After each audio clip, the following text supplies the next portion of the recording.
Assalamualaikum warahmatullahi wabarakatuh. Waalaikumsalam warahmatullahi wabarakatuh. Alhamdulillah, terima kasih ibu-ibu sudah mau hadir di pertemuan kali ini ya.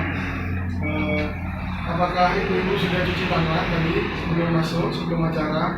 Ya Pak. Alhamdulillah, saya ingatkan kembali ini ya.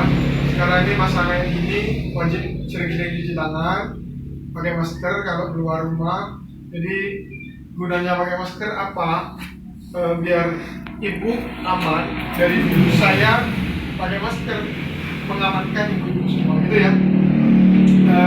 Saya ingin melanjutkan materi yang tadi saya bahas tentang manfaat posyandu bagi masyarakat. Tetapi sebelum kita ke materi, kita berdoa dulu. Mudah-mudahan ilmunya bermanfaat, bisa diterima bagi saya maupun bagi ibu-ibu semua. Berdoa dimulai. Berdoa selesai. Saya sekarang mau membahas dulu garis besarnya tentang manfaat posyandu sebelum nanti saya tanya jawab untuk menambah pengetahuan kita semua. Oke, Pak. Manfaat posyandu bagi masyarakat secara garis besar adalah wajib dan penting karena mengontrol kesehatannya ibu hamil dan balita. Di PKH ini wajib posyandu. Jika tidak posyandu, nanti bantuannya bisa ditangguhkan. Itu ya. Jadi gimana caranya saya bisa tahu KPM anggota saya ini tidak posyandu? Nanti Bu Bidan laporan saya. Karena Bu Bidan itu apal banget nama-nama ibu hamil dan nama-nama balita. Jadi saya tinggal tanya siapa aja yang tidak hadir nanti bisa ditangguhkan. Jadi bagi KPM PKH wajib.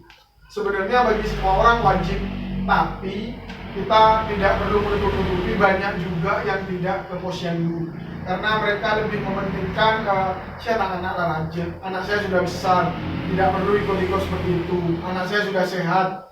Padahal kita masa tahu sehat itu yang seperti apa. Katanya orang kalau gendut anak kita ginuk-ginuk itu sehat, tapi belum tentu dia sehat. Karena penyakit kan ada di dalam diri, jadi kita nggak tahu kalau orang biasa. Jadi salah satu manfaatnya yaitu kita bisa mengetahui kesehatannya anak dan kesehatannya ibu hamil kalau yang lagi hamil, Bu ya. Jadi posyandu itu juga diberi vitamin, vitaminnya bayi, balita atau vitaminnya ibu yang mengandung. Jadi itu sangat-sangat penting sekali. Jangan sok tahu, Bu. Jadi nggak usah ikut posyandu, saya sudah tahu. Kalau mau kalau mau anak saya sakit, saya obati sendiri, itu nggak boleh, Bu ya. Nanti salah obat malah bikin anak tambah marah. Nah, saya buka sesi tanya jawab aja. Mungkin ada yang mau ditanyakan dan mungkin ada yang mau bagi pengalamannya tentang posyandu. Mari silakan. Pak saya. Ya, mari Bu. Pak, kalau posyandu itu sampai usia ini Pak, berapa Pak? Kalau posyandu usianya berapa Pak yang harus, soalnya anak saya sudah PAUD Pak. Masih ke posyandu apa enggak Pak? Posyandu itu saya jawab ya Bu ya. Iya Pak. Ini posyandu itu wajib di PKH mulai usia 0 maksudnya baru lahir ya, sampai usia 5 tahun. Oh iya Pak. Biasanya anak-anak dipautkan itu kan usia 4 tahun. Ya. Jadi meskipun sudah sekolah PAUD, wajib ikut posyandu dulu. Ya, PAUD ini kan tidak wajib, Bu. Ya, Pak. Jadi minta libur sehari pasti boleh sama guru. Yang pasti gurunya itu mengerti. Itu ya. Ya, Pak. Paham ya? Jadi tetap wajib. Jadi usia 5 tahun ke bawah. Oh iya. Kalau ibu hamil ya wajib lah. Baru hamil 1 hari ketahuan hamil itu wajib. Karena saya nanti minta buku KIA-nya itu. Ya. Ya. Ada yang menanyakan lagi atau mungkin diceritakan, mari silahkan. Ya Pak. Ya, mari Bang, Bu. Biasanya kan kalau seorang ibu hamil itu kan biasanya tidak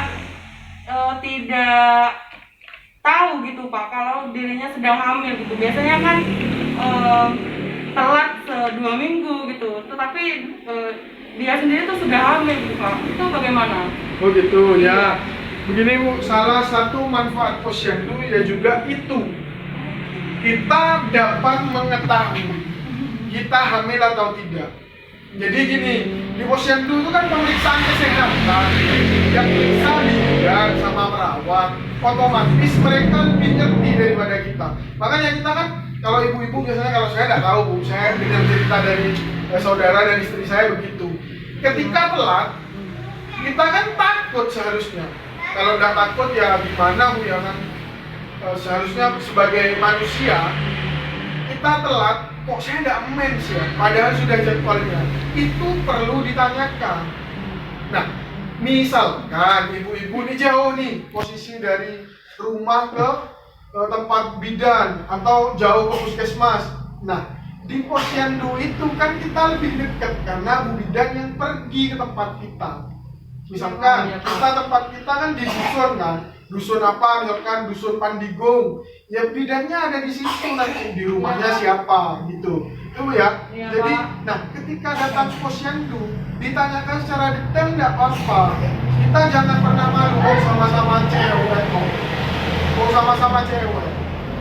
Masa malu? Jadi kita sama dengan ketika anak sakit ini.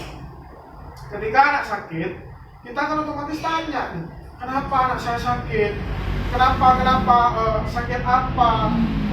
Kok sampai kok sampai anak muntah? Kenapa? Kan gitu.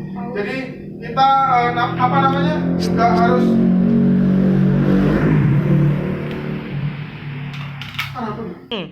harus ke posyandu ya ibu-ibu ya. Jadi wajib hukumnya. Jadi di posyandu itu kita bisa mengungkapkan apa saja karena posyandu kan khusus cewek dan anak kecil. Tidak mungkin ada bapak-bapak yang orang muncul di situ, tidak mungkin. Karena saya juga pernah ikut posyandu, pernah ikut kemudian melakukan posyandu itu. Jadi gitu Bu ya. Jadi wajib ke posyandu. Ada lagi yang ingin ditanyakan silakan atau sharing pengalaman apa yang pernah dilakukan ketika posyandu, boleh silakan. Biasanya itu Pak, kalau ke posyandu itu Pak, apa timbang berat badan. Ya. Terus yang paling seneng itu kalau sudah dikasih makanan Pak. Wah. Anak-anak Bu ya. Ya. Apalagi kacang hijau Pak. Bukan tuh. Apalagi yang diperoleh ketika posyandu? Imunisasi Pak, biasanya kasih vitamin. Ya, jadi tidak usah jauh-jauh Bu ya. Iya Pak. Oke, di sini saya beri kesimpulan saja tentang posyandu. Di posyandu itu kan memang tempatnya ibu-ibu curhat sebenarnya tentang permasalahan wanita yang tidak saya ketahui. Jadi ibu-ibu sendiri yang curhat nih. Saya kenapa waktu saya komen saya tidak teratur apa dan lain sebagainya yang saya tidak mengerti.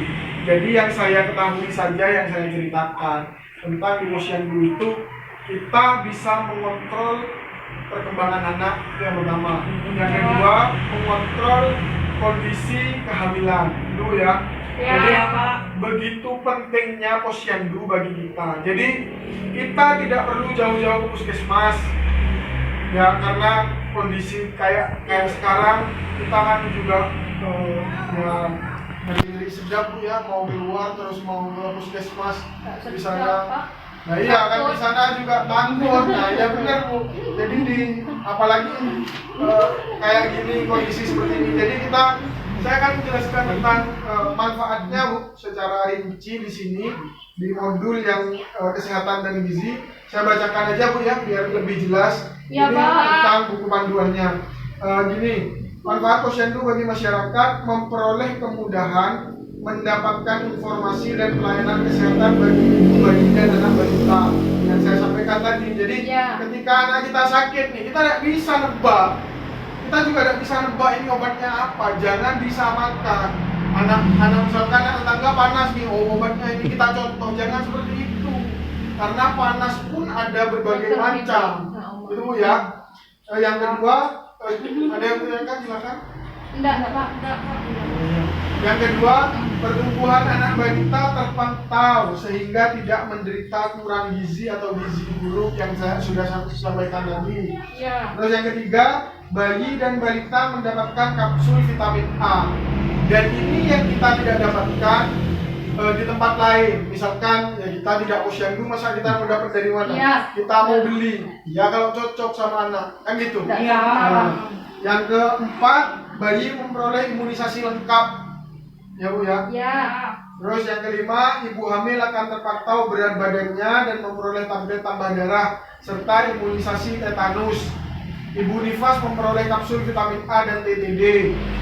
Yang ketujuh, memperoleh penyuluhan kesehatan terkait dengan kesehatan ibu dan anak. Jadi di posyandu bukan cuma periksa. Jadi kayak Bu Bidan itu juga punya target, punya modul sendiri apa yang mau dijelaskan. Biasanya terkait dengan kehamilan dan lain sebagainya. Yang tidak khusus untuk bapak-bapak memang. Jadi yang khusus ibu-ibu saja itu yang di sini. Yang kedelapan, apabila terdapat kelainan pada bayi, anak balita, ibu hamil, ibu nifas dan ibu menyusui dapat segera diketahui dan dirujuk ke puskesmas. Jadi kita mengetahui lebih dini nih, misalkan kayak cacar. Cacar itu kan bintik-bintik cuma bisa cacar, bisa DBD. Kita kan tidak bisa nembak, kita orang yang tidak punya keahlian di situ. Nah, ketika posyandu bisa ditanyakan, gitu ya Bu ya. Iya Jadi, Pak. Bu Bidan tuh pasti meriksa, oh ini kenapa. Misalkan Ibu Bidan tidak bisa, itu bisa dirujuk ke puskesmas. Dan yang terakhir, dapat berbagi pengetahuan dan pengalaman tentang kesehatan ibu hamil, bayi dan balita. Seperti sekarang, sampean cerita ke saya juga cerita ke Anda. Sama-sama dapat informasi dan ilmu yang baru.